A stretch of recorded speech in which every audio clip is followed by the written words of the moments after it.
Hi, everyone. This is Jen Ingress, one of the co-hosts of the Cosmic Pulse podcast, episode 2, with my other co-host, Luke Bailey, and special guest, Robert Giarratano. And we are excited today to share our analyses of the horses for the King's Plate in Toronto, Ontario, Canada, this in the next couple of days on Saturday, August the 17th, Eastern Daylight Time. And Robert Giarratano is a expert Uranian astrologer based in New York. So welcome, Robert. Thank you. And Luke and Robert have been working for the past 4 years, honing Luke's technique of picking winners using astrology. And they have had fun doing this, as well as success, as well as learning opportunities. I understand that they've been doing pick fours to pick sixes and coming very close to succeeding, but sometimes just off by one Yeah. horse. So that is very close. Sometimes But two, the Jen, catch with but that, sometimes one. Yeah. but the thing is, you got to get them all. So, That's it. Robert, would you like to introduce yourself to our listeners? Yes, hi everyone. Name is Robert John Giarratano, and I've been a student of astrology since 1975, and I worked for a private businessman from 1978 to 1980 as his personal astrologer. He owned two steel companies, and he was one of the few people in business that wanted an astrologer. One of the prerequisites that he wanted a Uranian astrologer, which is a different branch of astrology that deals with midpoint structures and planetary pictures, as well as being very prominent and picking a situation, what the outcome of a situation is, right to the minute or to the within the hour. So it's a very it anticipates events very well. And so I met Luke about 4 years ago, and Luke was giving a course on horse racing, and so I joined his class. I think you were in that At, class too, Jennifer. Jen was there yes, too. at the Yes. International Academy of Astrology. Yes. And Right. it was two talks.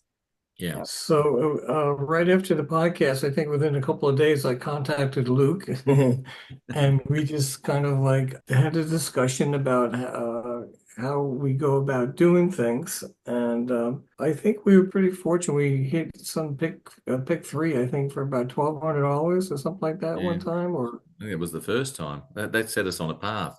that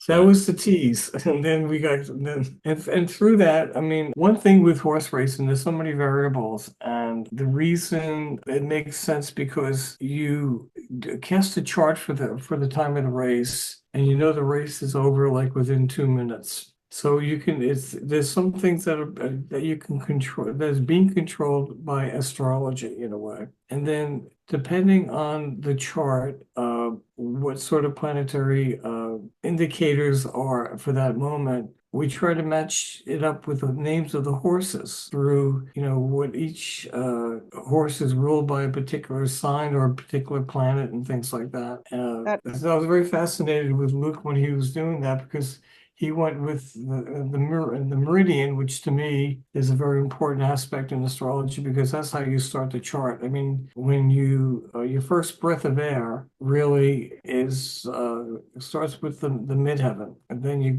cast the chart for that. So over the period of time, we looked at regular charts, like what I call a pizza pie chart. And then there was some things, sometimes when you don't see any sort of planets or things like that, I got involved with bringing my Uranian charts or looking at the 90-degree dial, which usually shows things that you don't see in a normal chart. and we'll share that that's with so people cool. today too. We'll I'm share the sorry? different chart. We'll share the different chart styles with people today on this so that they understand the Yeah. difference. Do you want me to throw a chart on there now or? or? No, not just yet, I reckon. Well, I've Okay. still got to do a little bit of So, information. so over a period of time, we've always, I'm kind of like fascinated in looking at trying to pick like 3 or 4 or 5 particular races in a row because they usually do a nice payout. And depending on if it's like a big important event, say like the Kentucky Derby or the Breeders' Cup, it attracts a lot of great horses, and you have very big pools. So the payout can be it could be a very nice payout if you can if you get it right. zero in on a couple of horses, and maybe usually the people who are very successful in that are like these syndicates where they put it together maybe $20,000-$30,000, and they'll pick like the 6 races and play like 4 or 5 horses in each race, and hoping that you'll get more than the $20,000 that you invested in. All you just need is a couple of long shots to come in, and there's a nice reward for that. Yeah. Can I jump in? I like those. Jen, I'll share a little bit of what Please. Robert is saying as a story, and a couple of the points that he made, just for people who don't know astrology very well. The midheaven point of the chart is the top of the chart. So in other words, it's literally, technically it's not, but for simplicity's sake, at the time you were born on the earth, it's the point directly above you. It's not exactly, it's sort of probably out on an angle because it depends on where you are on the earth, but it means that when a planet is passing that point of the chart, that it's equal distance, you could say, from, in essence, equal distance from the western and the eastern horizons. So it's probably at a point where it's pushing out its most influence at that place on earth at that point in time. So that's its significance. And from an astrology point of view, it also represents the point of success. So if you think about it being a horse race, technically speaking, that the winner of the horse race, or what's going to be known, because it's also the point of the public where you become public recognition. So to be recognized in the public, you're going to have to basically be the success or the winner in this case. So that's why when Robert said Luke was concentrating on these things, because I've been researching, for those who don't know, I've been looking at the astrology of horse racing going way back to the 90s. So I've been doing this for a long time. Have I nailed it 100%? No, because like what Robert said, there's a lot of variations, and sometimes, and this is where it became very interesting. So for me, picking, it was nearly like the opposite. If I could get a horse race to go off at a particular time with a particular planet in the right spot, and out of that race, all of the horses, only one had the name of the horse was associated to the planetary ruler of that chart, then I could probably pick the winner every time. But having that happen doesn't happen all the time. It's just not the case. And so therefore we have a lot of fun doing this sort of thing. We like anyone who's doing some sort of prediction work or handicap work, you've got people out there doing, our disclaimer could be is we're not going to guarantee you we pick you the winner, but we are going to give some options that we feel from the astrological influences exactly what we believe could be the winners. And Robert and I have worked, so just so everyone knows, the hardest part for me was I was doing this originally just to see if the planets had a physical effect on the outcome of events. And I'm convinced scientifically that yes, they do, and I've got my reasons, but I'm not going to go into that now. But what Robert came to me with is he said, well, that's great when you can predict those, but what about if we tried to pick every race? And I go, Robert, that's nearly impossible. That's like the odds are against us. And not only that, the planets are moving and changing. When I say they're moving and changing, we're the ones moving, but where their positions are changing and moving all the time, as well as they're moving. And so we ended up setting ourselves on a journey, Robert and I, 4 years ago, of trying to get these winners. And we have consistently done things like the Breeders' Cup and got, in the pick six winners in a row. We'll do 4 winners in 2 seconds. And we're like, great, we missed out. It's been a fairly consistent. If I recall, for that pick 6 payoff, I think for $1 paid like $300,000. Yes. So basically, we had 4 winners, and the horses that came in second, one got caught right at the end, and another one just by a half a head. Yeah. And Do you remember so the? we were right there, Luke. Oh, we remember because those sort of things You, cause you trauma. do you remember the names of? Was it which Breeders' Cup was it? Do you Oh, that remember would be the a couple year? of years ago now. But Oh, Do you it, we've remember the done every horses? Breeders' Cup in the last 4 years, yeah. basically. So we've been So doing them each year. 2020 maybe? 2020, 2021. And And just for the astrologers, when Robert mentioned the pizza pie chart, he's talking about, your 12 houses, whether you're doing whole sign or an equal sign for the astrologers. And then what Luke was talking about with the outcome, that's a horary technique. With the 10th house is the outcome.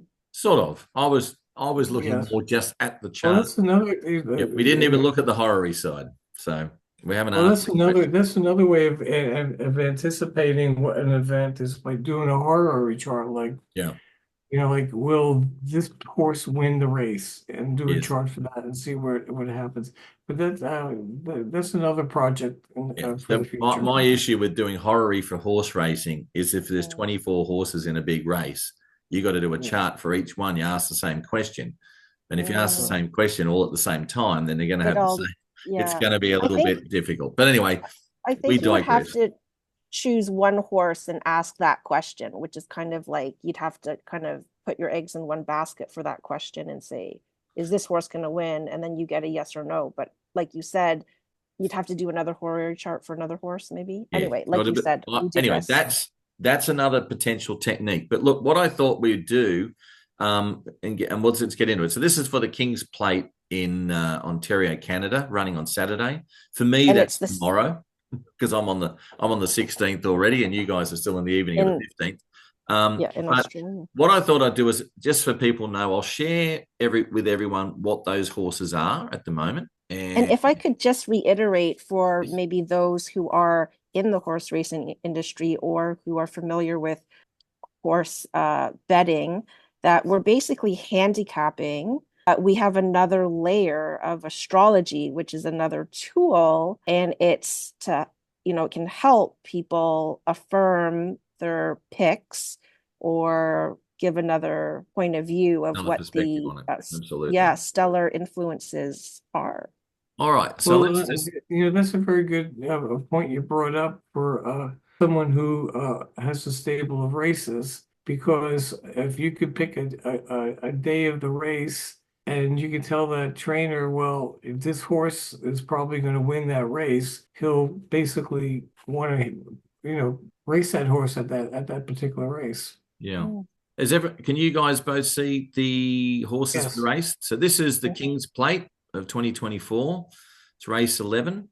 And we have a bunch of names of horses all the way down here. And what we would normally do from the technique involves having a look at and casting the chart, which I'll go through in a minute, and then looking at each of these horses by name and deciding which horse relates to what particular planet. So, for example, if I look at Pierre, so Pierre we know is the French word for Peter, and Peter is normally a male name or a boy or a man.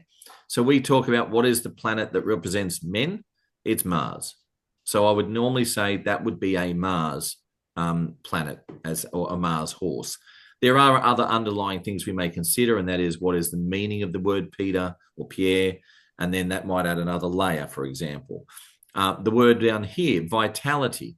Now, in astrology, vitality is ruled by the sun. So you talk about the sun creates light, which Source of basically all is the light. source of all creation. Mhm. And therefore, vitality or your vitality is based on your capacity to, your health. The sun. And that is the sun. So that's an example. And Jen will share with everyone in a minute what we tend to do is I will show you in a minute the actual chart of the day, and we'll highlight some of the techniques in which we look to investigate which planets are causing the strongest effects and why. From that, we then try and hone down to determine which planets are going to have the strongest influence on the outcome of it. Because in this particular case, you'll see in a minute, there's no planet on the midheaven of the chart, and I'll explain that.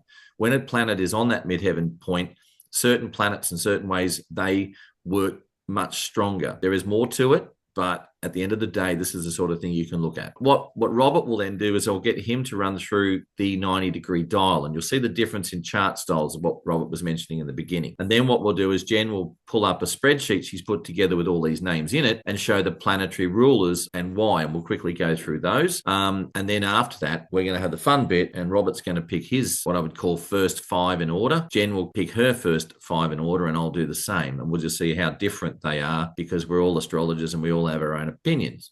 It's just the way what if I could say, what I love in your introduction, Luke, in explaining your when you met Robert and suggested to explore the astrological techniques to forecast every winter. I think that's a great argument for astrology, because regardless of if a planet's on the midheaven, in real life, these races are happening and there's always going to be a winner. That's right. So for the support of astrology, we should be able to explain that. Yes. If we accept the premise of astrology has influences, which is what astrologers subscribe to, that the planetary influences affect us. That's another fact. That's another factor, Jen, and I agree. And I do believe, and I've got, I would call hypothetical evidence, but it's based on a lot of, and this is part of it, as to how and why planets have a physical effect on us. That's another whole lecture series that I can do and show people. But if you look at it from a scientific point of view, I believe that the key to it is subatomic particles, and those little things are called neutrinos, and they create matter and antimatter. So, and it's the interrelationship between those and our spirit bodies, and how they're collected and what they're doing, and the evolution and what happens over time is how it all interacts. But that's another story altogether. Let me now stop sharing this screen, and I'll just go back to where we were, and I'm going to share the chart. That'll be the next one. So when we talk about the pizza pie chart, which is what Jen was talking about, this is the pizza pie chart as such, where we have a situation where the chart of the race, if you see over here, I've got my mouse going, you'll see that that's at 6:10 p.m. on the 17th of August in Woodbine. Well, it's actually the Woodbine race, but that's where its location is. Yeah, Woodbine racetrack. Yeah, Woodbine racetrack. The midheaven of the chart, don't forget, Ontario, Canada is a long way north of the equator. So from an astrological point of view, this point here is actually the direct overhead point, or you should say the above point, you could say at that point of time in the race. You'll notice you have it's normally, if you were born close to the equator, this would be located here. You'd have a natural chart where you have, this is the eastern horizon, this is the western horizon. These are all the planets passing through across the sky at the time of the race.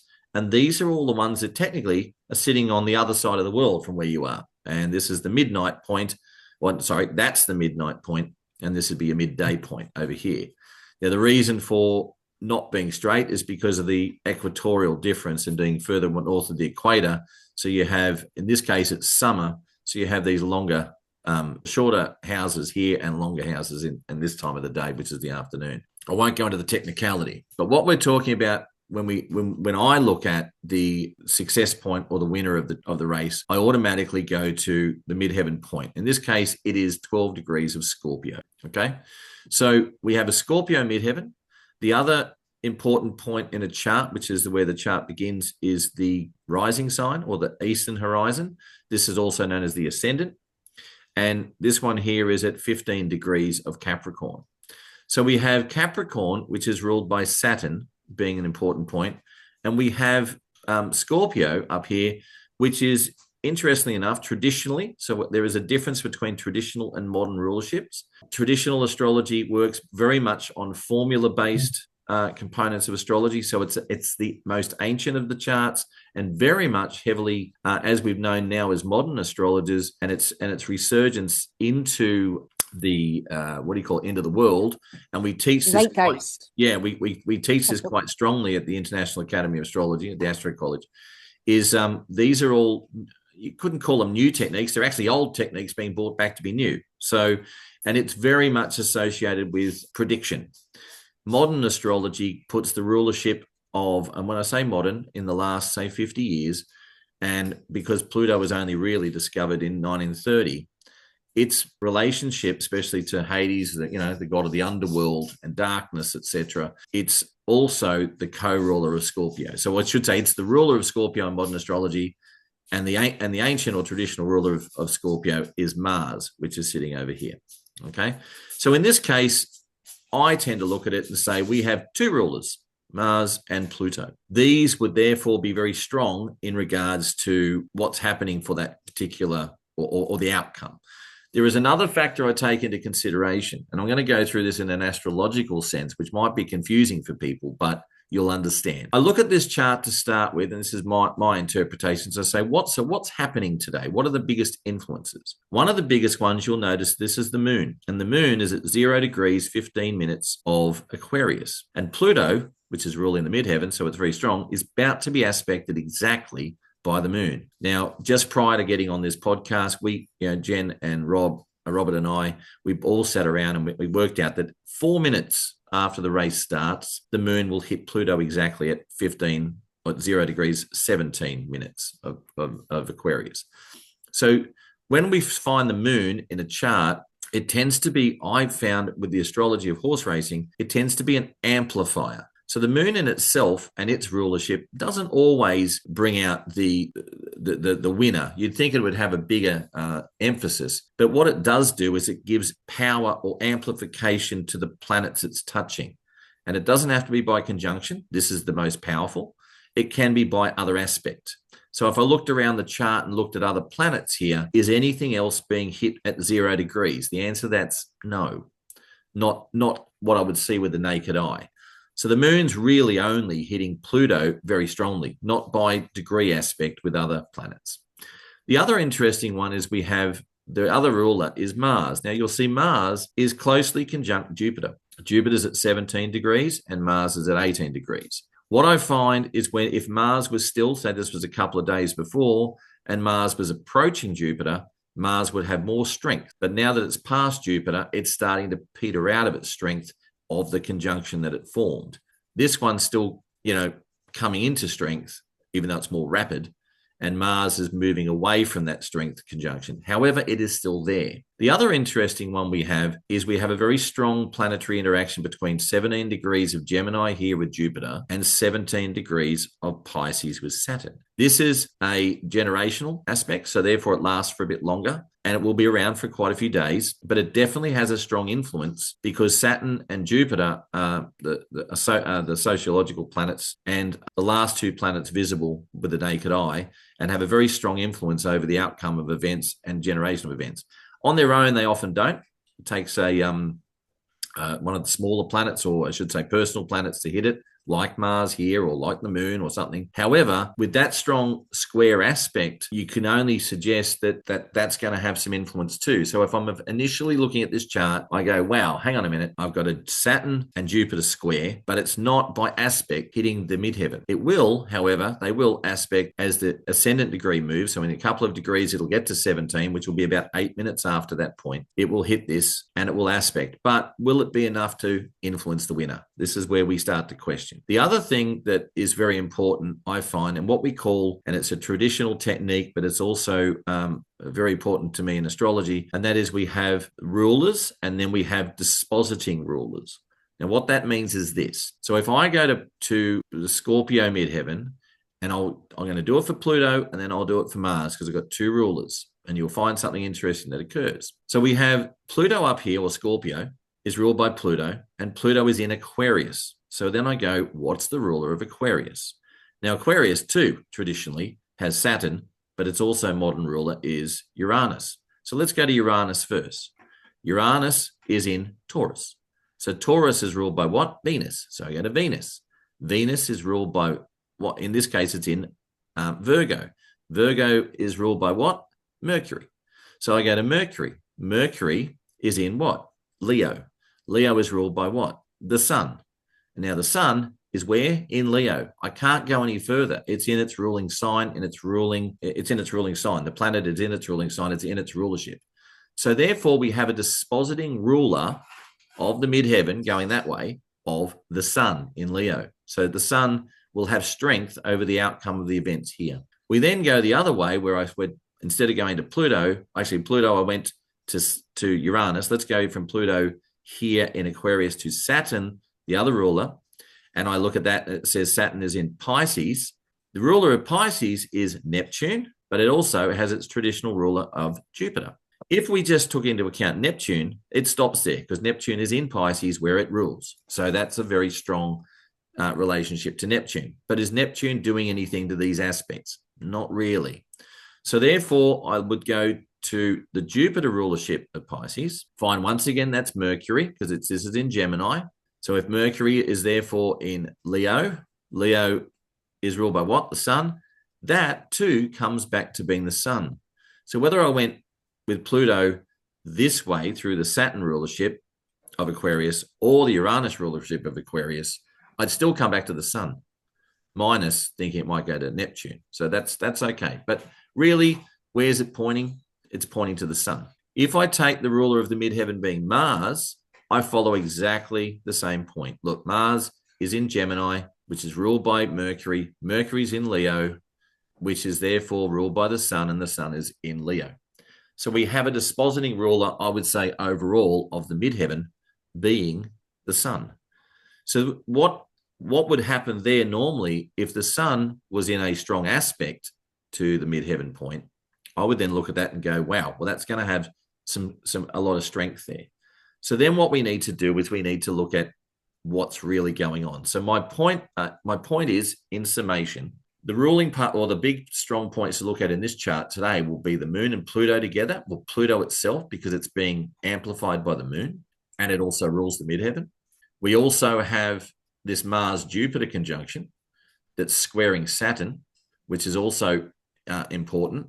But does Mars have any rulership? Yes, it has rulership of the midheaven. So but don't forget the dispositing ruler is the sun. So I'm looking at this thinking, because there's no actual aspect by degree to the midheaven that I can see easily, that is, or there is from here, but it's wide.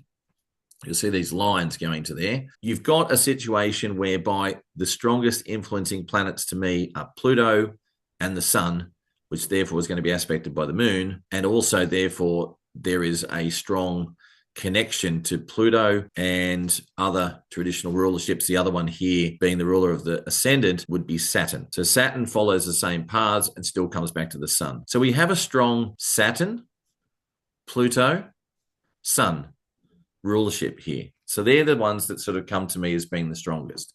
Now I'm going to show you something else. There is another technique we use, and that is we look at the midpoints. So can you guys see that screen? Yeah. Yes. Okay, not a problem. So when I look at midpoints, what we are doing, just so everyone knows, I'm looking at, say, for example, I'll show you here actually. The midheaven, MC, is what we call it here. These little D's here are direct contacts, and I'll explain what that means. So there's midpoints. So these are basically mathematical angles being formed on a 360-degree circle, and where you've got a planet in one position and a planet in another position, what is the exact distance between the two of them, and does anything fall halfway, literally the middle point between the two of those planets? That's what a midpoint is. And then you look at this and you go, well, what have we got hitting the midheaven? We have, wow, the sun and moon. We also have the sun and Pluto. Very close and exact. Now I'll explain to you what that means. Here's the moon and there's the Pluto. The distance between there and the sun is that distance on a circle. The exact midpoint or halfway between the two is this point of the midheaven. Now, what Robert will explain in a minute is in Uranian astrology, midpoints have a lot of power over the outcome and prediction of events. Would that be right, Robert? Yes, especially when they're getting triggered by a planet, a different planet with like the moon or Mercury or Mars. Yes. Hitting that midpoint structure just gives a more prominent boost to what's happening to that event. Yes, exactly. So what I would be looking at here is we have this strong midpoint. There are other factors at play, but that sun, Pluto, is all the sun and I should say the moon and Pluto and the sun are triggering triggering a midpoint, which is the midheaven of the chart. So me looking at that, I would say Pluto's going to be quite strong, and so will the sun in all of its glory. So there's a whole gamut of stuff to look at there. But Robert, if I stop sharing, do you want to share with others the dial? And just to reiterate that midheaven being at the midpoint, just to remind maybe those who are newer to astrology that that's the outcome. Yes, and the winner. That's exactly right. This is the success point of the chart. That's what it means. The interesting why this makes it very hard for, say, us as astrologers, or for anyone to interpret it in this case as to what's going to win, there's no specific planetary energy sitting on it. Okay, so when you have, let's say that was Mars here, and it was a different time of the day, and Mars was sitting on it right there, then you would go, okay, then I could possibly see the success of the outcome of this event. It's going to have a lot to do with Mars as the focus of it. What we're doing now is trying to narrow down astrological influence and planetary influence and energies that are blending. Imagine it like a ball of energy that's got all these different things going on, but certain areas of it are being energized at that point in time. And it's an ever-moving and evolving circle. That's basically what we are attempting to do now. Now, once we decide, we think this planet's the strongest at this point in time, we then have to you'll see with Jen's spreadsheet, try and work out across that which planets relate to what horses. And that's the next one. And then we have to pick which one we think is going to win. So it's not a simple technique, but it pays off if you put the effort and energy into it at times. But I'll tell you what, it's fascinating to do. So I'll stop sharing and I'll let Robert, if you want to bring up your chart. And while we're waiting, for those who are newer to astrology, what Luke was saying with that 360 degree with that chart, which is a circle, there's geometry, and we're looking at an astrology hard aspects like 180 and 90 degrees of the one of the things people will notice that Robert has extra symbols and glyphs in his chart than I do. And just to explain that is that he's also included some of the asteroids. Is that right, Robert? Yes, and what I'll do is we'll start with the pizza pie chart. This is the same chart that Luke had earlier. I'm going to switch over and then I'm going to go into what is called the 90-degree dial. So when I look at a chart, I look at in this particular case, I'll look at three important angles. I'll look at what is called the Aries point right here, the 0 degrees of Aries, which kind of like is really an overview of the world event or what is happening to people at that moment in time. And then I look at the midheaven, which Luke went over. And then also I look at the ascendant, because the ascendant in ancient astrology, that's how they anticipated, or the ancient astrologers would come up with their, with what sort of outcome an event would be happening. So when I look at this chart, I try to look at, and this is just with the regular planets, but what I do with Uranian astrology, it's another system of astrology. They take in what is called the trans-Neptunian planets, which is 8 planets. And they, as you see, I'll just point them out. We'll start with over here being Capito, Hades, Kronos, Vulcanus, Apollon, Poseidon, and and Amidus. So those are the trans-Neptunian planets. So when I look at this chart for the day at this moment, I'm trying to get a feel of what's going to happen to the crowd or to the masses. So the most important thing I see here is Venus and Hades on the ascendant. And that to me basically has to deal with a lot of relics or antiquity, but it also can be the general population of servitude or the general working class people, but also people that maybe don't do well or there's like a disappointment. So I look at that situation first, and then now what I'm going to do. Robert, can I jump in for a sec? Does that mean you would suggest that in general on a day when, say, for example, horses are running, they have a day when all the bookies are going, great, I've got all my money. Everyone's betting on the horses and they're not winning. Well, Hades does it deals with the underworld, so the underworld could be very happy Yes. that day. Okay. Well, that's a one way of looking at it. Thanks, Luke. And so now we're going to go to the time of the race and look at the meridian. And to me, what's important with Luke was mentioned about the conjunction of the moon and Pluto. The moon is really the public, and if you look at this chart here, you look at Jupiter and the nodes right on the meridian. To me, I think that indicates two things. A favorite's going to win the race. It's going to be one of the favorite horses. Yep. I don't see Uranus anywhere because Uranus would be like an upset or a surprise. I don't see any strong surprises at the moment of this chart. Yep. So to me, the winner would be one of the two favorites, and that would be either the three horse Essex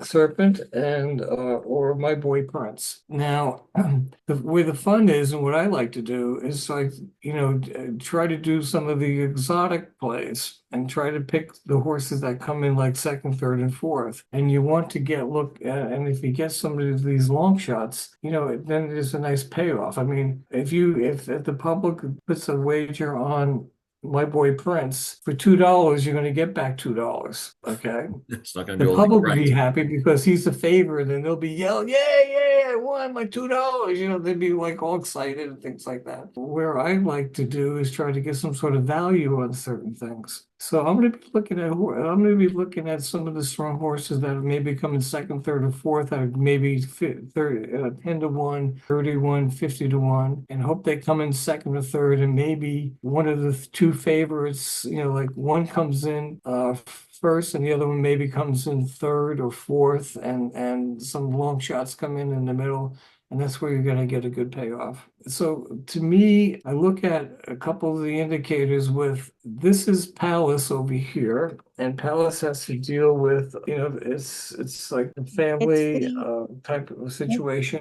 And it's intellectual, sorry? the intellectual warrior Palace. I mean, in like the asteroid, how I understand Right. Palace is like Athena, like born out of Zeus's head. So she's an intellectual warrior. I'm not sure if that's the same Yeah, it's Palace. it's a very similar interpretation with that. So what I look at is, to me, being the midheaven being ruled by Scorpio, I look at Serpent. Serpent's a snake, so that's going to be my top play, the three horse. I know that My Boy You Prince shouldn't be giving away your secrets yet, Robert.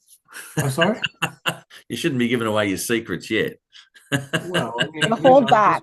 Hold I'm back here for to the make people listener. happy. We're here to make people happy and have fun. And if you win, it makes things more interesting, and Yep, you'll come back next week. that's right. We'll summarize it at the end.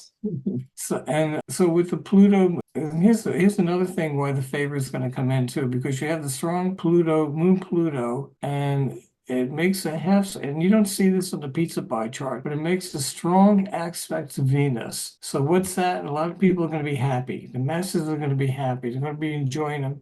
They're going to be having fun. Yep. It's also connected to the nodes, and also to Ceres. And Ceres is like the goddess of the hearth, or you're reaping substance and sustainability. Yep. And so those are the important things I see on the chart here. And what we can do is just like go into. Do you want to go into what plays I would do? In a minute. I was going to say we'll get Jen to bring up the horses by planetary, so we can That's the way I explain to would people look. This is the way I would look at the chart for that time of the race, and trying to figure out. So which what would you horse say to is buy. the strongest planetary influences that you would say would be going to be amongst the reason the winner would be there. If you were to Well, I pick, think you covered it pretty well, Luke. I mean, I feel it's like it's Pluto. The sun is also comes in play there. If you look at the midheaven, let's see where the sun comes in over here.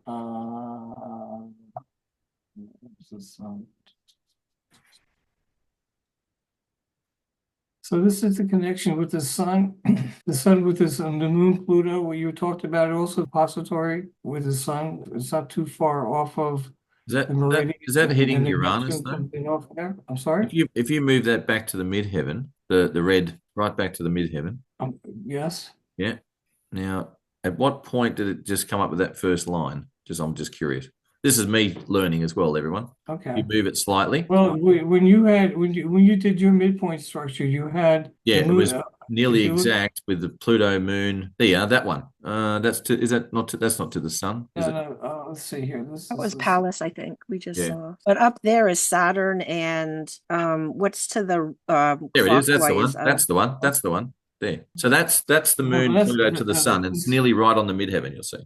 but here. up there is This is Saturn. this Saturn no is that this is the sun moon midpoint right here, and it's off of the ascendant, which could be basically toward the end of the race, if you look at it that way. you mean the midheaven? It's off of the midheaven? I thought that was heading to That's that's it. That's it there. That's the one. Look. yeah, yeah. Moon to the Yeah, but sun. that's not Sun. Oh, this is not the no, that's sun. not the sun. Yep. This Yeah, that's is not the sun. a palace. That's Pallas. Okay. But up above we have Saturn with what? Oh, is that Saturn in the node? That's Saturn in the node, right? The Yes, red but then line you up. also have but he had the strong connection with the Jupiter Jupiter.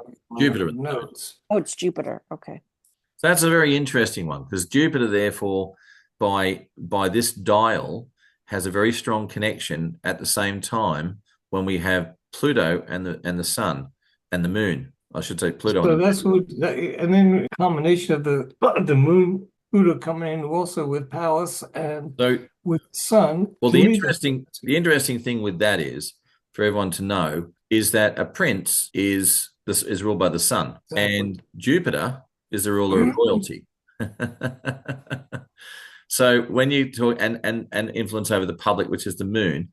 So my boy prince, moon, as in the mother could be saying it's my boy, right? My boy prince, that fits my boy prince, which is the favorite pretty well. If I was to interpret that, you've got the sun, moon, which is the parental influences. The sun is the father, the moon being the mother, and then you've got Jupiter being hit there as well. And the ruling planet of the midheaven is Mars, is one of them, and Pluto. Anyway, that's just an observation. When we get round to our picks. Well, there's one other thing I wanted to point out. Yep.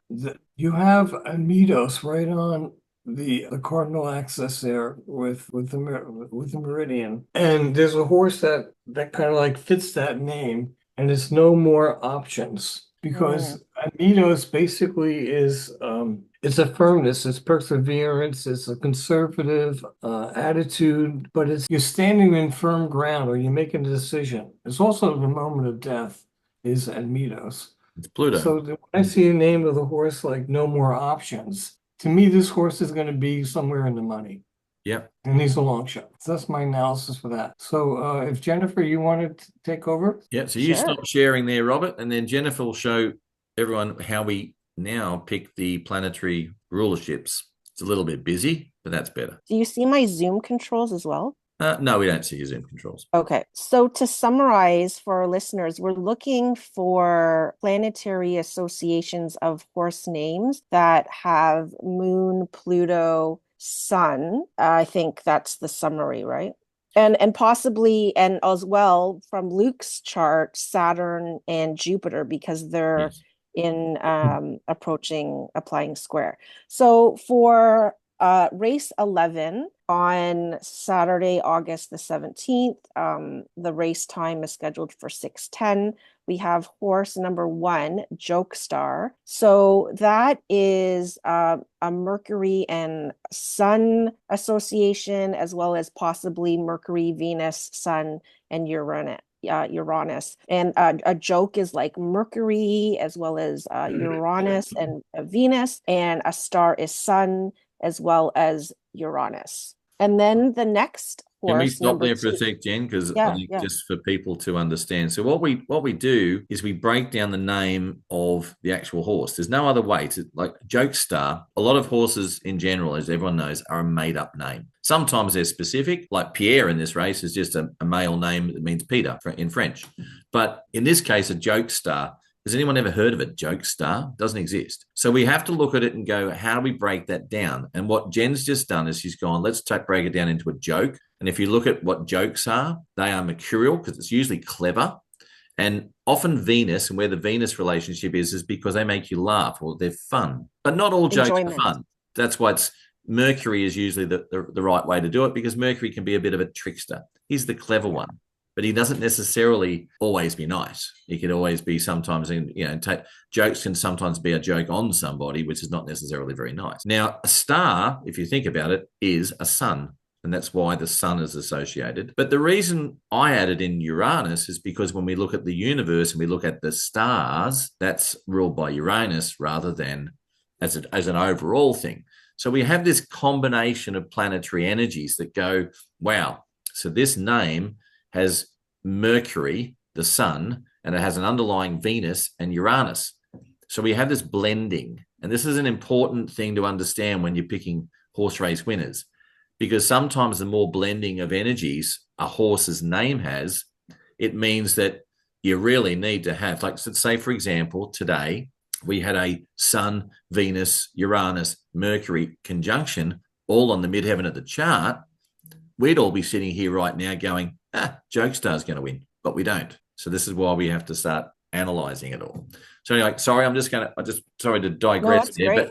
but as Jen explains them more, she'll be explaining why and probably going through it. Those who don't understand astrology too well might not keep up, but you'll get the gist of it. And those who are astrologers will go, yeah, okay, I get it. But that's and for those who are wanting to know more, there's an astro community that you can join with perks as well as courses at that's yet to be launched. I think the launch date, I'm trying to work for that exactly, Jen, is around the 16th of September. And for the astro community. Yeah, so it might be 15th of September for those in the US. So it's in the process of being set up. But there'll be courses. Yes. There'll also be courses. The courses anyone can do now. Anyone who wants to learn astrology and do it officially can do a beginner's course. They just have to go to astrocollege.org. And they can sign up for the beginners course, which will be running in September. And also, if they wanted to become a professional astrologer, we're also running what we call the natal class 1s, and they're a more intensive astrological training over a number of years to become an actual professional astrologer, and that's the beginning of that. But anyone who wants to do the beginning course, for example, it goes for a period. You've got a lovely teacher in that one, and there may be multiple ones, but Jodie Forrest will be doing the first. And if we end up with more people, we'll just create a few more and have a few more teachers. The basic astrology courses are a lot of fun because there's no homework. You get to meet people. You're in a classroom with other people. You get to ask all the questions you like, and you'll learn about what these things are. So you'll learn about what the planets are. You'll learn about what the houses are. You'll learn all the little things we're showing you, but not in a sense of you're going to become an expert astrologer, but you're going to know what it means. You're going to be able to understand it. So if this is of interest to you, jump on and do those courses. They'll be very important because it'll make this part of it a lot easier to understand. That's probably what Jen's saying. Jen? And you can also perhaps gain a deeper understanding of yourself, and it can be self-affirming as well. Absolutely. All right, so on to course number 2, Rafaru. So the Rafaru is a nickname, and astrologically, a nickname is Venus, Uranus. Yes, I put Jupiter, Sun because for those that don't know, there's an interesting little book here by Rex Bills. Yes, called The Rulership Book. Yes. And I'll hold mine up. Yes. So we all tend to refer to this good old Rex, as we call him. And I also use Dr. Lee Lehman's book, The Book of Rulerships, and that is a nod to what Luke was talking about with the So here's an example of a page. If I go to, and you literally can read which one, and then if you understand the symbols, you'll know what the rulerships are. So we look up particular words, and if I look up, like I just did there, what do we say? Nicknames.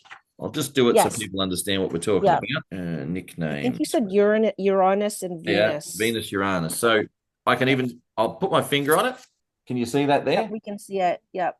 Those are the glyphs. Venus, Uranus. So that's how we formulate. So we literally have to go through and break things down. The other interesting tool that everyone should get used to, but you need to work your way around it a little bit, because sometimes it throws whatever it wants you to, not rather than what's really there. And that is using Google. So put the word in. It sometimes means something you don't realize. Yes. And you have to do some sort of searching around and sometimes break them down a little bit. So that's another technique that we go through. Okay. And so if we look at Rafaru as a nickname, we've got Venus, Uranus. But if we look at Rafaru and its origin, it's actually a nickname for the name Raphael. And Raphael means God has healed. It's from Spanish and Portuguese, spelling of a masculine Hebrew name, Raphael. But it also, like Luke said, when I looked it up in Google, it also came up with another name that is of African, the Shona language here. These are sometimes very interesting. Yeah, Shona the Shona. Yep, the Shona language. Open this up a little bit. It actually reaffirms the other meaning of the name. So Raphael means God has healed, but in the Shona language of Zimbabwe, it's connected to happiness, elation, joy, smile, and light, and spreading joy. So those all kind of support each other. So that's where Sun and Jupiter came in. But with healing, there's Neptune, and how do we get Mercury in there? Mercury, because of the fact it's a nickname. So sometimes nicknames. Oh yes, that's right. Sure. A little bit clever. Yes. Yes. The other reason, there was a couple of other bits. You can see there with Neptune and Mercury. Neptune is because what you said. It means the name Raphael means what do you call healing? it? God is healing. Yes. So that's where Mercury came from, the healing side. So healers are often mercurial because they are the conduit between your health. So in other words, they talk about healing hands. Mercury rules the hands. Beautiful. So if someone touches somebody, often it's through the hands, or energy coming through the hands and the healing hands. That's the interrelationship between Mercury and Neptune being godlike and spiritual. God. Yeah. And what's the word? Transcendence. Transcendence. So as everyone can see, these can be quite complex. Yeah. Mars, we put because it's traditionally a male name, and Mars is associated traditionally with masculine, the god of war. So as you can see, there's different ways you can interpret and assign planetary associations with a horse's name, which is, I think, the fun part of it. Can we move on to number 3, Essex serpent? Yeah, and Robert has already mentioned Essex serpent and I think Luke as well, with the Scorpio and serpent. And so Essex is a county, and counties, I think, is Mercury and Saturn, because Saturn is land. Yep. And it's been there for a long time. But serpent is also Pluto in the Western culture is Pluto. And I thought it was interesting because I looked up Essex, the meaning of the name, and it means towards the sunrise. So in Dr. Lee Lehman's book, these are the ancient astrologers. William Lilly, he assigns the East Mercury and serpent with Saturn, that's Lily, and Mars if the serpent is venomous. And Ramsey also interestingly assigns a Jupiter to a serpent. but Rexbill, it's Pluto is assigned serpent. But also Lily assigns of the east fire signs and first house. So I put sun there because the sun rises in the east. So for me, I put Pluto, Saturn, and Sun, but we could also have Pluto, Saturn, Mercury. Yeah. Yeah. Okay. So are we hearing some echoes of what Luke and Robert mentioned, that we have the sun from Luke's first chart, the 12 houses, or Robert's nickname, the pizza pie chart, and then Pluto is there as well in the first house with moon, like Luke was saying, with the amplifier, but also there in the 90-degree dial that we just saw. So that's why Essex Serpent, I think, was mentioned in Robert's analysis of the 90-degree dial. Then number four, we have Caitlin, her, and I think it's greatness, even though it's not fully spelled, but we both pretty much figured it's Caitlin, her greatness. And just like Luke said, sometimes we need to take the whole name without chunking each part. But in this instance, I think we did with Caitlin. Is originally an Irish female name, derivative or related to Catherine, but it means pure as well as clear. So with purity, we have Mercury and Virgo, but because it's a female name, we have Venus, and then as well as her there. And then greatness, we have Jupiter and Sun, because Sun is the greatest. It's the royalty. It's the source of all light. Anything else we want to add there? No, I reckon we keep going through it. Pardon me? I just wrote in the chat box my picks. I have to leave. I have to get up in 3.5 hours. Okay. Gotcha. So Robert thank needs you to for disappear. joining us, Robert. Listen, we'll have fun. We'll do it again. And my picks, you could follow up with my picks in the chat box with the group. Okay. I'll share them. I'll share them later. Not a problem. Okay. So, all right. Good night, Robert. Thanks, Robert. Good night. Thanks so much. Not a problem. Good night. All right. All right. So now we have Midnight Mascot. I'll just move this up. And so midnight, that's what Luke was saying at the fourth house. That's when, the peak of the night. So we don't have any light. And so to me, darkness is Saturn.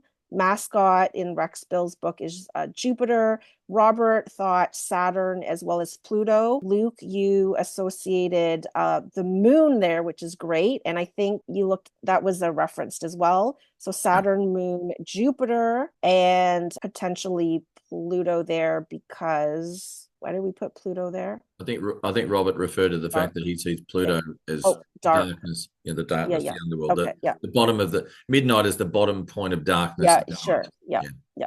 Okay, and then horse number 6, we have Friendly Ghost. And in Lee Lehman's book, the closest I could find was Ghouls, which is attributed to Saturn, something kind of like scary and kind of negative. Modern, I associated with, and I think Luke, you agree, like Neptune for ghosts, because Neptune is, but it's also not tangible, right? So it's like you think you see it, it's your like quintessential illusion, like fog, and that's what ghosts are like. They're foggy and they're not tangible. So we have, but then we have Friendly. I've seen a few tangible ones in my time, but that's another story. We'll leave that for another day. Yeah.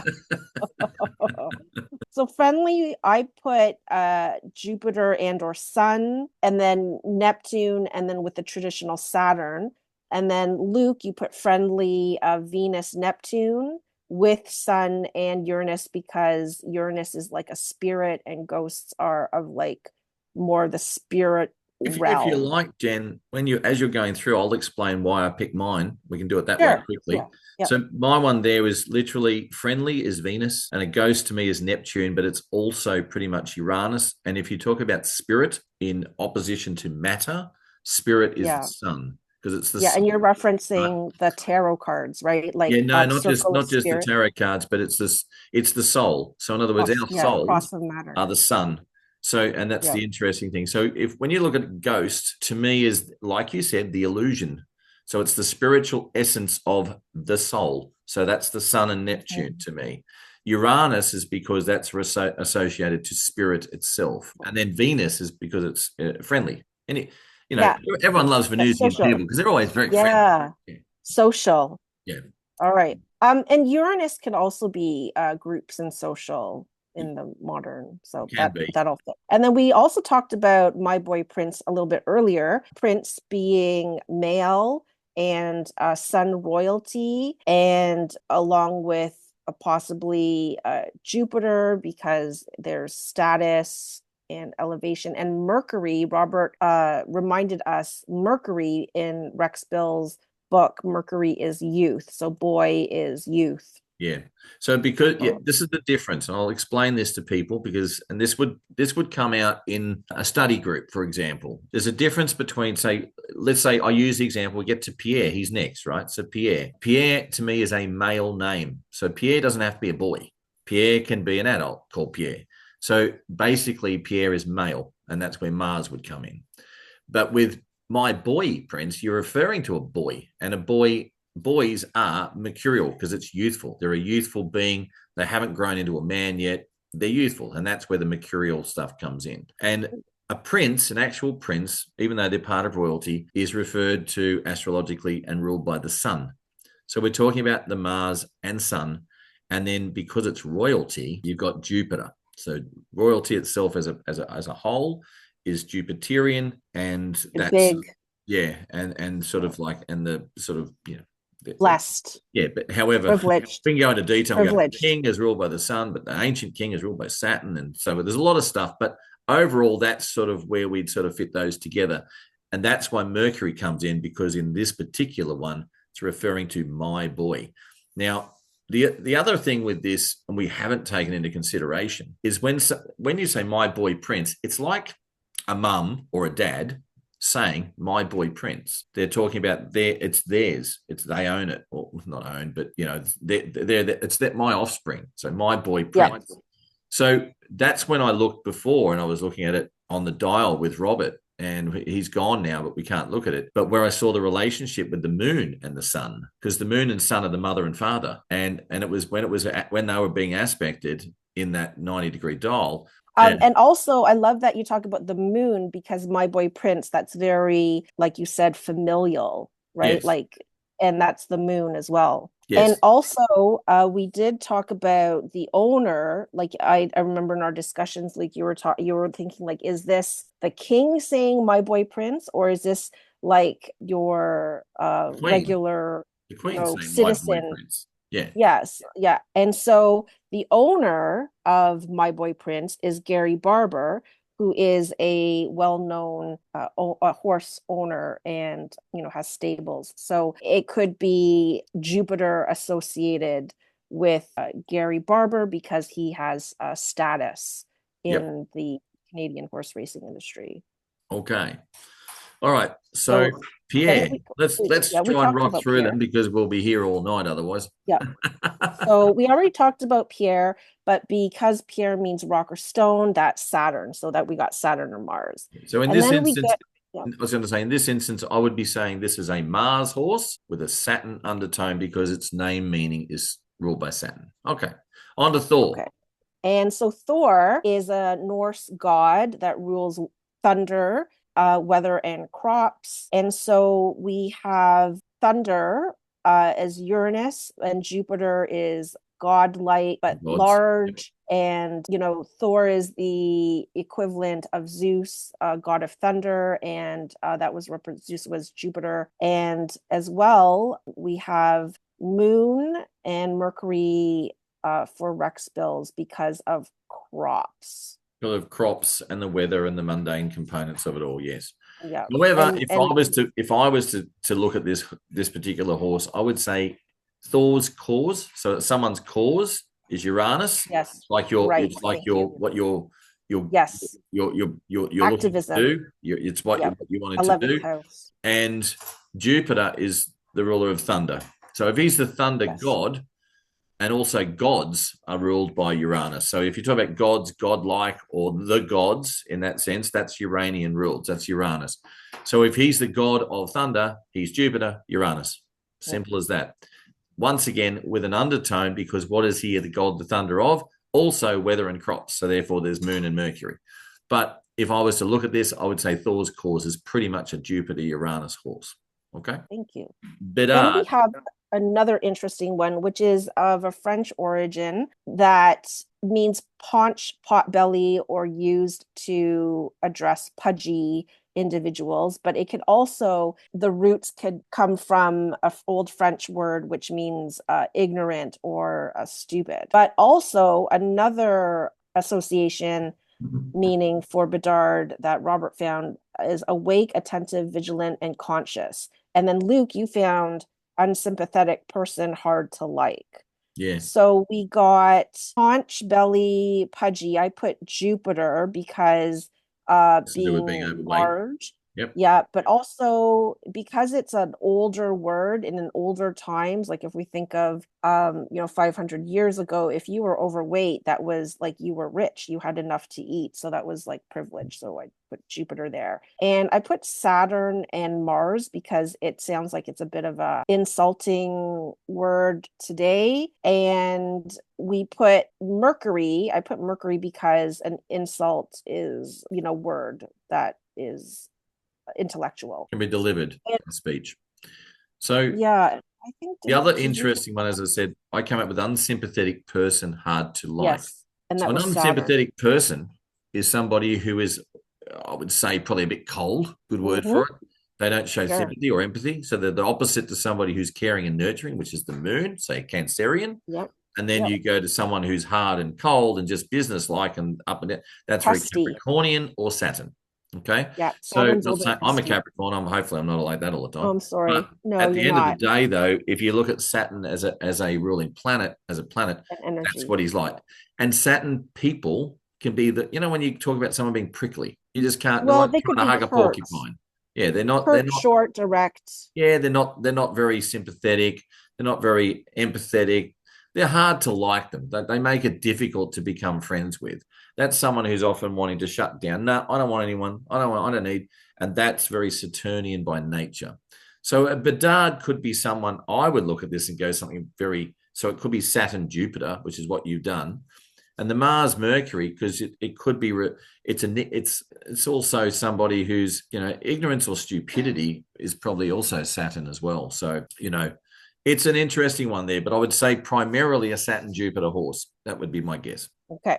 Then we have 50-1, or is it? Yeah, 50-1, the roar of the crowd. So here we're calling back Sun because the Sun is the ruler of Leo and Leo is the lion and the lion roars. Yep. So then we have the crowd, which in modern is Uranus, but as well as in mundane, Moon is the mood of the people, and Rexbill also puts Pluto. And then we debated, well, the roar, the roar of the crowd, it feels like it's a positive connotation, but we can have a roar of the crowd that's also, it can go either way. So if we think of the roar of the crowd as like a cheer, that's like Jupiter. Luke, do you want to talk about, Rexbill puts Uranus as riots, but I didn't really sense that this would be like somebody who names their horse like a riot. So I just think this is like a cheer. I think it's because, you can see mine, and Jen's got it there with Luke next to it. It says SU and then M and O and UR. So it's not Samoa. That represents Sun, Moon, and Uranus. So I would look at it and go, the roar would obviously be, but it's a sound. It's being an emanated sound, which could also be Mercury, to be honest, because sounds and sort of vocal stuff and noises. But Uranus too. But Uranus as well. So I didn't go with Mercury because the roar of a crowd is like a mass sound. So Moon is the public. So the public and in the public is definitely the Moon. The Sun is definitely a strong point because it's the roar, which everyone associates a roar to the lion. The lion roars. That's what he's known. No one else roars. The only thing we know that roars maybe a car engine. We say it Your roars. tiger. But generally speaking, the lion roars. And so you talk about the sun, you've got the moon because it's the crowd and the public. And Uranus, I believe, is the actual roar, the sound that's emanated, and the fact that it's usually something that happens suddenly. Whoa, up they come. So that's, to me, it Right. became as Yeah, very I much like that. sun, moon, Uranus as part of it. Now, where the Pluto fits into it, I'm not exactly sure. That was Oh, me so that's personally. the Rex Bills put that for crowds. Okay. So it could be Yeah. that part of the masses, the moon Pluto for the masses. Yeah, it could also like Pluto is like the power of the masses, as well as what's that word when they have like mob mentality. I don't Yep. think it's in this situation, but it's what I think with The other thing Pluto. was you've got there, Jen, the undertone of Jupiter is because it's an Well, cheer. expansion. So it's a cheer. Yeah. It's like Oh everyone yeah, goes yeah. up at once and they all, that it creates that sort of elation or sort of big Expansion. expansion Like the wave. like a wave. Yeah. Yeah. So they're all sort of, that brings in the sun, moon, Uranus, and Jupiter to me, and even Pluto to some degree, but it's more of an undertone. All right, let's go on to, and Robert liked no more options because of the particular asteroidal aspect. I like no And more options because of the fact that it is definitely Saturn and Pluto together, and they are the ruler of the midheaven and the ascendant, and Pluto is strongly placed with the moon about to hit it. So it's giving it a lot of energy. and then No, lastly, yeah, we opened in your analysis with your chart with the sun as being the final dispositor. And now we're closing with course number 13, vitality, which is the sun. The sun is the source of all light. Now, I could also make an argument to throw in Pluto in there because Pluto is regeneration. And to have vitality, you need to be able to regenerate. So it's not black and white, cut and dry. It can be subject to interpretation, which is yep, the beauty of astrology. that's right. And And astrologically, can I interrupt there? no, Astrologically, no, I'm just vitality, kidding. sorry, no, vitality is ruled by the sun. It's the one. Yes, But yes, you're pure. right, Yeah. Jen. So what happens in this situation of picking a horse race winner, where you've got something like, at the moment we have that particular chart with the moon and Pluto close together, and then they're aspecting. Where were they aspecting? What's the other midpoint that they form? The midpoint to the Uh, midheaven with the sun. So yeah. we've got this moon, Pluto, sun quite strongly together. So Mhm. here's a situation, and don't forget that the sun is, as we said, the dispositing ruler. It's got a lot of power as a planetary energy at the moment in that chart because the sun is in Leo, it's in its ruling sign. So when planets are in rulership, they also have an additional level of strength. That's a traditional Yes.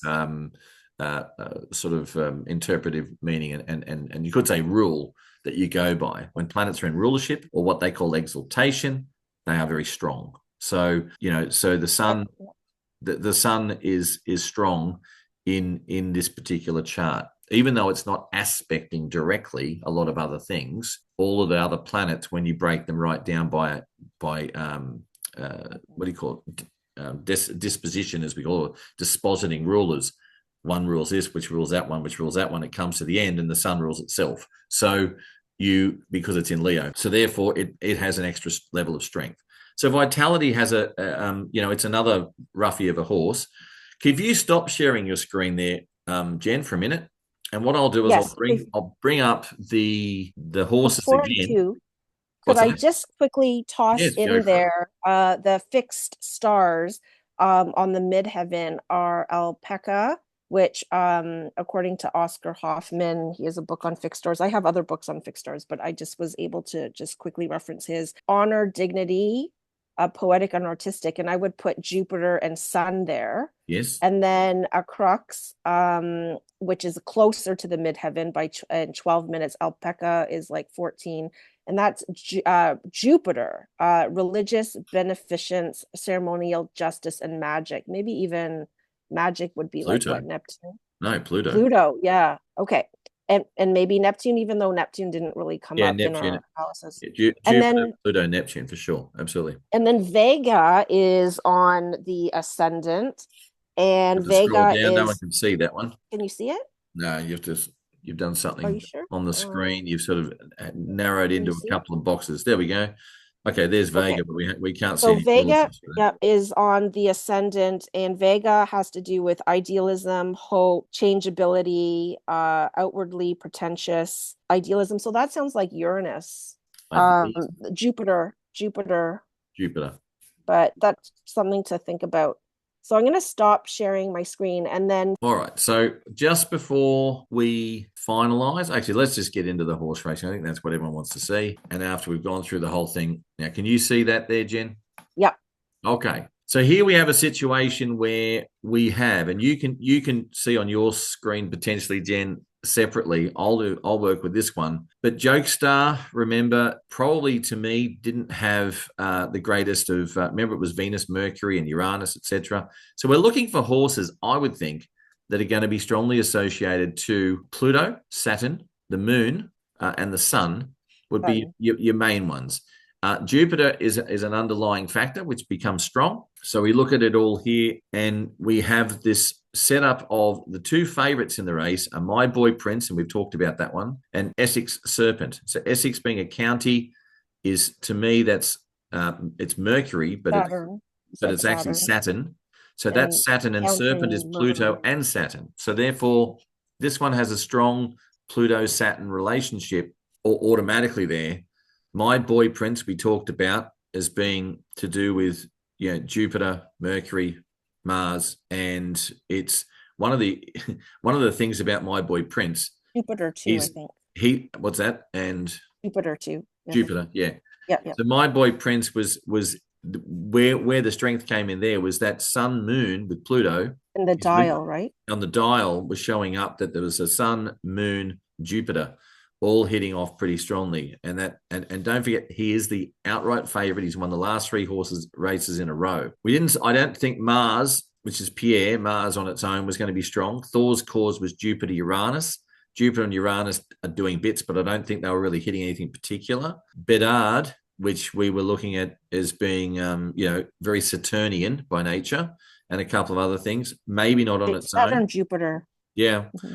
The interesting one here is Roar of the Crowd, where we talked about the Moon and the Sun again, but with also Uranus. What's that? And Pluto.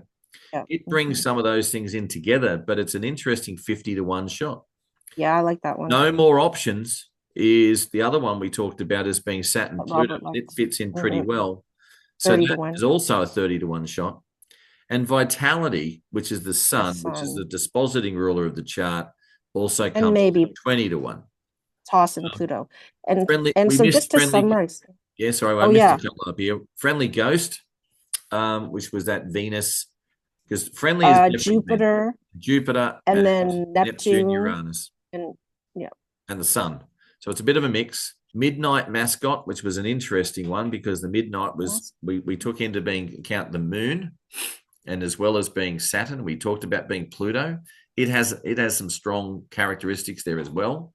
Caitlin, her greatness is more Venusian and Jupiter, and didn't seem to fit. Raffaroo being a nickname, he's very interesting. Look, if he actually won, I'd be sort of it'd be Mars and Neptune and a nickname being Venus and Uranus. It's a real sort of a mix. Doesn't seem to fit the bill for me, but that's Pluto's not in there. No. So let me I'm going to stop sharing for a sec. While we and just for listeners to reiterate, what Luke was kind of doing was just summarizing which horses had the stars backing them up. And so in this podcast from Robert's style, and what Luke was saying is that the favorites, the stars are saying the favorites are favored, because sometimes the favorites don't always deliver. Yeah. But in this case, that's what it looks like the planetary influences are suggesting. So, Jen, can you share your screen again for a minute with just the planetary energies or your spreadsheet, and then we'll just go through and we'll pick those out. We'll explain why. Okay. So Jen's gonna go through, and Jen, if you want to, why don't you pick and explain to everyone we're gonna do this as a top 5. Who we think is going to come 1, 2, 3, 4, and 5. And don't get me Okay. wrong, sometimes there could be a mixture. Sometimes what I think might come second is what comes first. What I think comes third comes first. So it all varies, but these are our top 5 horses for this particular race each, and we'll see how they compare to So, everybody else. so my top 5 that I think I'm going to tweak originally was Roar of the Crowd because I like a long shot, 50-1 Roar of the Crowd, and I think the astrology backs that up with the sun there and Pluto and Moon. I can scroll down for that one, number 11. Yeah, so Uranus, Moon, Pluto, Jupiter. The only thing that's I'm noticing not there is Saturn as I talk about this. And then the next one is a favorite, Essex Serpent. And then number 3, I had Vitality. And because that's the sun, but also Moon, Pluto, and Sun with the dial. And then number 4, I had Midnight Mascot because we have Saturn, Pluto, Jupiter, as well as Moon. I think I said all of them. And then No More Options as number 5, like my pick, No More Options. But I think that's Saturn, Pluto. But I think, was that a favorite? So because of our discussion, the My Boy Prince is a favorite. So I didn't have him, that horse, in my list, but maybe he should be in there. How about, and so did you want to share Robert's picks? Now, can you just do me a favor and tell me once more in order your top 5? Roar of the Crowd, Essex Serpent, Vitality, Midnight Mascot, No More Options. But if I were to revise it, I think My Boy Prince should be somewhere in there, but that's where I'll leave it. Okay. So Robert's picks. Now he's given me 6 in a row, but he's Okay. swapped and changed around a little bit. So his picks, and what I might do, I'll go back to where we can see it all in one. So you stop sharing for a sec there, Jen. Okay. So everyone can see the actual horses. All right. So Robert's picks in order. He's going with number 3, Essex Serpent to win, followed by number 5, Midnight Mascot. And then number 7, My Boy Prince. Number 11, Roar of the Crowd. Number 12, No More Options. And number 13, Vitality. I'm going to box something up and try and get a win with, the top 4. So he might sort of box a fairly, cheaply, but it'll still cost him a little bit of money. Box it all up and let's hope, bingo, he gets 1, 2, 3, and 4 out of those 6 in some form of order. That's sort of where what he's broken it down to. So repeating Roberts, it's number 3, Essex Serpent. Number 5, Midnight Mascot. Number 7, My Boy Prince. Number 11, Roar of the Crowd. 12, No More Options. And 13, Vitality. So my picks, which was very, I didn't pick, I only sort of picked most of the 5. From the expert himself. Well, No pressure. I sort of tend to be, the funniest thing is we as astrologers go round and round in different circles, but come back to something fairly similar to each other. And we tend to, then it's just a matter of, I often find, especially after we're doing it, Robert and I are very much the same. We tend to pick the same horses, but differently, or I think going to come in different orders. So in that sometimes where it's a bit strange. But my reasons in my order would be, I would go with Robert and both of us would pick Essex Serpent to win this. The reason is because what came up on his dial was that it was more than likely going to be a favorite that wins. Now, that being the case doesn't mean we're going to get it wrong. And the winner is not My Boy Prince that just happens to pop it. I was just going to ask you to rationalize, because Essex Serpent and My Boy Prince are both favorites. Yeah. What was the reasoning of picking Essex Serpent first over My Boy Prince? I'll get there. Even though they're both favorites. Yeah, exactly. Okay. So why I picked Essex Serpent is because of Pluto is being about to be hit by the moon. Okay. So with the moon hitting Pluto in itself, as I know, Pluto is what I call an unreliable planet.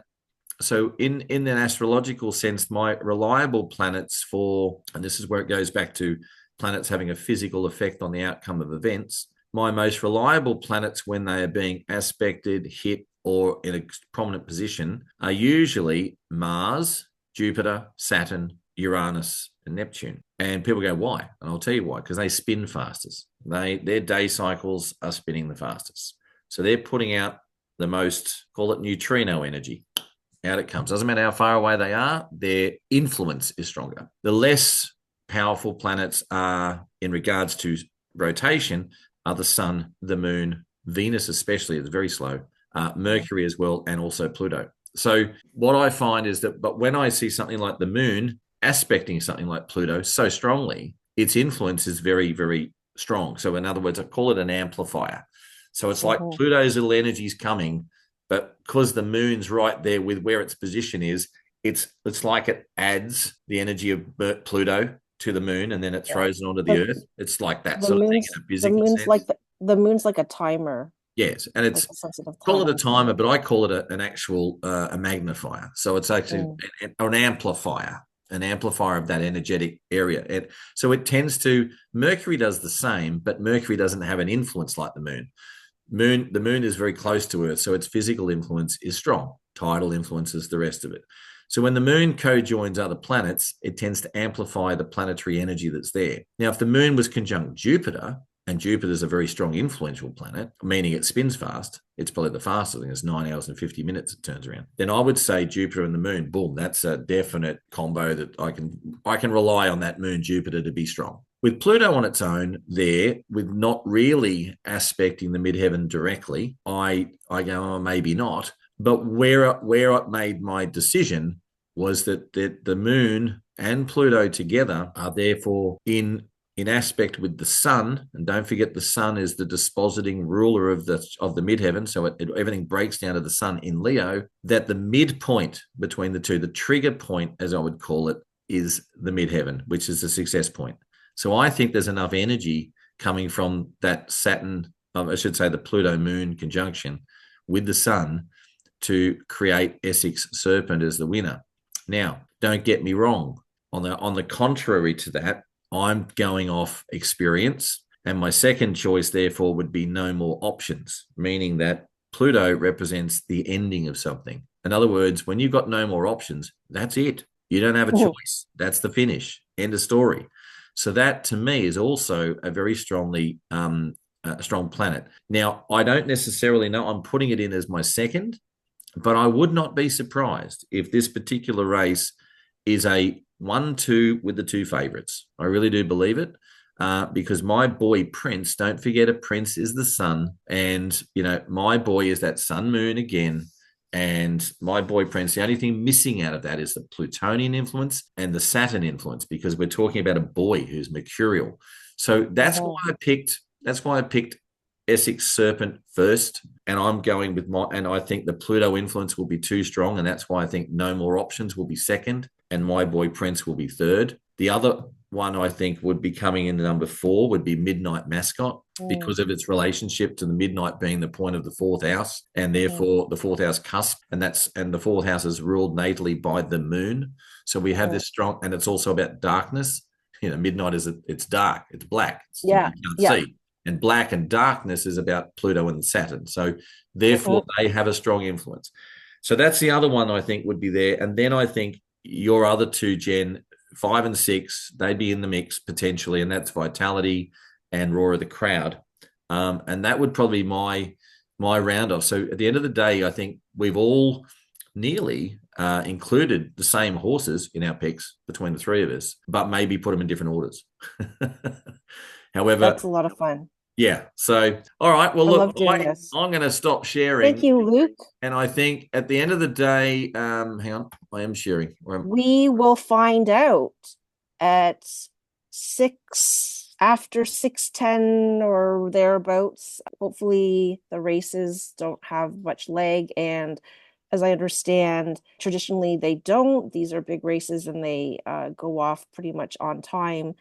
But we will find out the results. We certainly will.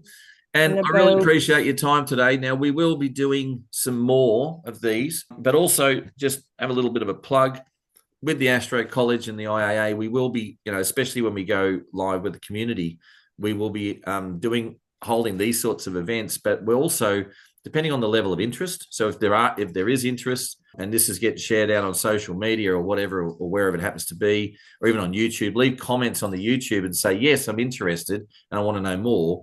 And if that's the case and I get more interest, then what I'll do is I'll either run some workshops on how to do this yourself. So maybe if you're an astrologer and people or not. do that, or even if you're not, or if you wanted to join us, because we are going to do this for some of the big races coming up. So it is the Breeders' Cup, isn't it, that comes up in November? Yep. The first weekend in November, I think it is. Yep, we have Woodbine Mile, and then what's also on the one agenda? in Saratoga. I think it's Travers, and then we talked about the Melbourne Cup. So we'll probably have a podcast. That will be a really big one. So we're going to plan for the fact, when I say really big one, is because that weekend, the weekend we've got the Breeders' Cup over 2 days, which is the Saturday, Sunday. And then on the following Tuesday, we have the big race in Melbourne, in the Australian Melbourne Cup. Yeah. And then Lauc in Paris. Yeah. So we've got some other racing events coming up. Let's see how we go on these. Hopefully, we've picked a couple of winners and we can and help everyone get something across the line. If not, you can take a choice and take your own picks out of why and what we've done. Good luck with your combinations. Let's hope everyone is a winner on the day, and we'll see you again soon. Thank you so much. And that concludes our second episode of Cosmic Pulse, sponsored by the International Academy of Astrology and Astro College. All right. Thanks. Bye, everyone.